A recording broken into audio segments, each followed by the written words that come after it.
Baik, selamat siang semuanya, Bu Puspita dan teman-teman. Pada kesempatan kali ini saya akan mempresentasikan laporan hasil percobaan dari mata kuliah pengenalan rekayasa dan desain dengan judul laporan Magnetic Separator, pembuatan dan pengujian efektivitas kinerja alat untuk pemisahan pasir besi dan pasir silika. Sebelumnya, perkenalkan nama saya Al-Fatlah, NIM 1252408 dari kelompok 5. Baik, langsung saja kita masuk ke bagian yang pertama, yaitu latar belakang. Nah, eh, Indonesia itu sebenarnya memiliki cadangan biji besi yang sangat besar, yaitu sekitar 2,9 miliar ton, dan itu adalah 1,7% dari cadangan dunia. Dan pada tahun 2020, produksi dari biji besi Indonesia juga sudah sangat besar, yaitu 11 juta ton. Tapi di sisi lain, kita ternyata masih mengimpor 6,8 juta ton biji besi. Dan hal ini menunjukkan bahwa produksinya tinggi, tetapi kita masih membutuhkan biji besi lain yang kita impor karena kebutuhan dalam negeri belum tercukupi. Nah, ini menunjukkan bahwasannya pengolahan biji besi dalam negeri itu masih belum optimal.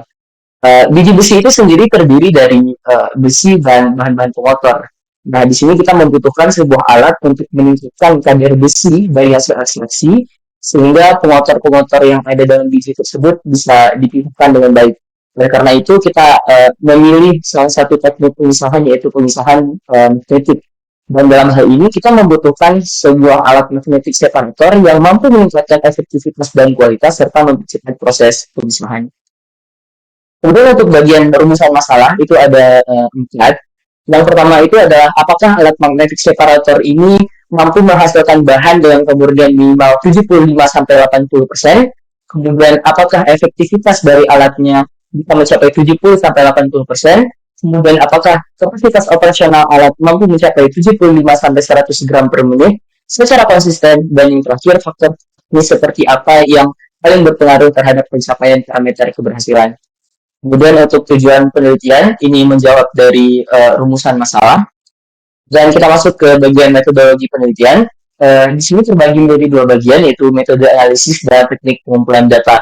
Metode analisis sendiri kita menggunakan analisis kuantitatif, di mana kita akan mengevaluasi kinerja alat terhadap 4 parameter utama, yaitu grade, recovery, kapasitas operasional, dan waktu operasi.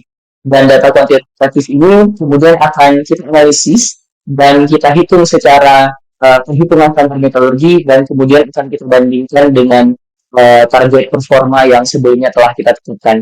Untuk teknik pengumpulan data sendiri itu ada 3 tahap, di mana itu studi literatur.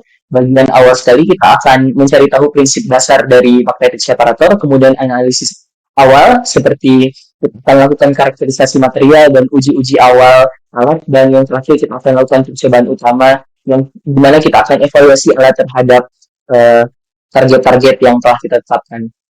Kemudian manfaat penelitian itu ada 2, manfaat umum dan manfaat khusus. Untuk manfaat umum ada dapat dibaca, yaitu mendukung pengembangan teknologi pemisahan, kemudian memberikan informasi praktis bagi industri pemrosesan, mendorong efisiensi industri dan pengelolaan sumber daya alam.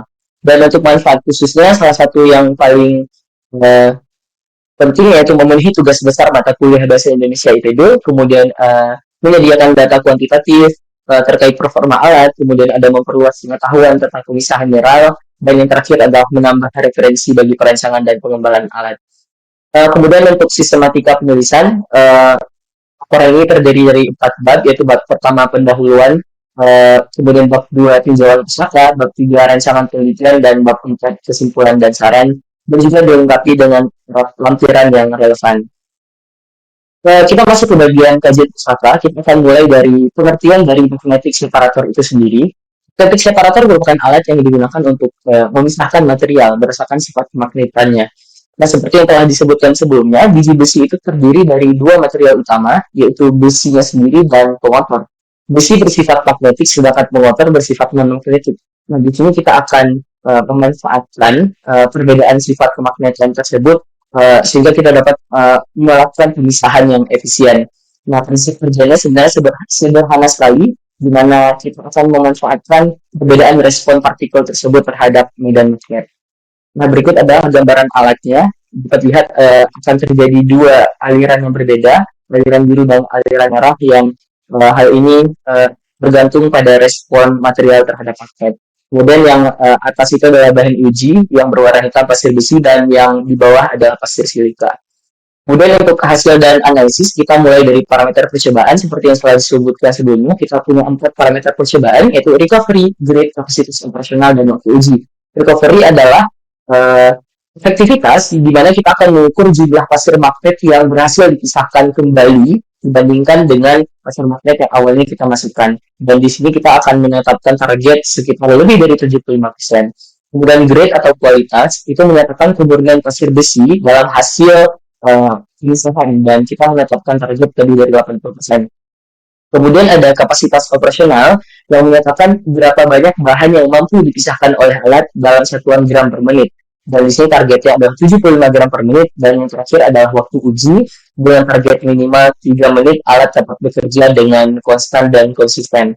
Kemudian untuk bahan ujinya kita akan gunakan pasir besi dan pasir silika dengan komposisi 2:3. Kita akan buat semirip mungkin dengan kondisi di dunia nyata di mana biasanya biji besi mengandung besi sekitar 35-45%.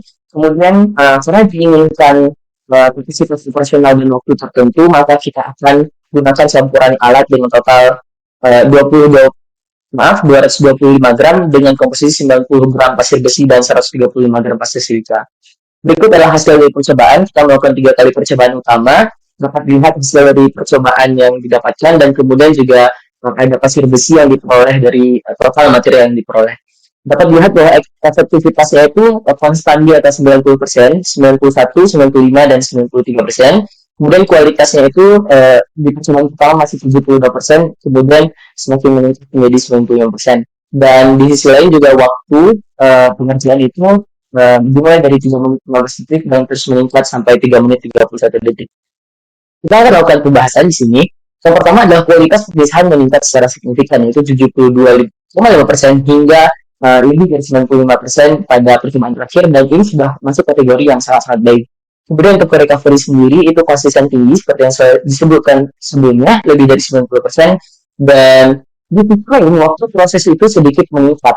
Namun hal ini sebanding dengan peningkatan kualitas pemisahan, sehingga di sini kita mendapatkan trade-off antara kecepatan dan kualitas. Oleh karena itu kita membutuhkan suatu titik temu antara waktu yang cocok dan juga kualitas pemisahan yang diinginkan. Kemudian untuk percobaan 2 dan 3 sudah melampaui target minimum untuk grade dan efektivitas yaitu di atas 80%. Untuk kesimpulan sendiri dapat kita tahu bahwa alat bekerja dengan sangat baik, kemudian juga performanya sudah tercapai di mana grade dan recovery-nya sudah sesuai target dan desainnya juga sangat sederhana namun bekerja dengan sangat stabil. Untuk saran-saran yang dapat kami berikan yaitu yang pertama, bisa gunakan magnet dengan kekuatan medan yang lebih kuat seperti contohnya adalah magnet neodymium. Kemudian alat ini juga dapat dilakukan pengujian untuk skala yang lebih besar dan yang terakhir, alat ini memiliki potensi yang sangat besar untuk sarana pembelajaran interaktif di bidang meteorologi sehingga dapat terus dikembangkan. Berikut adalah daftar pustaka yang kami gunakan dan yang terakhir ada hampiran. Kami memberikan tabel rincian biaya di mana kami menghabiskan total biaya 627.000 dan menurut kami ini sudah sangat terjangkau untuk membuat sebuah alat yang digunakan dalam sarana pendidikan. Berikut laporan hasil percobaan dari kelompok kami. Terima kasih dan sampai jumpa.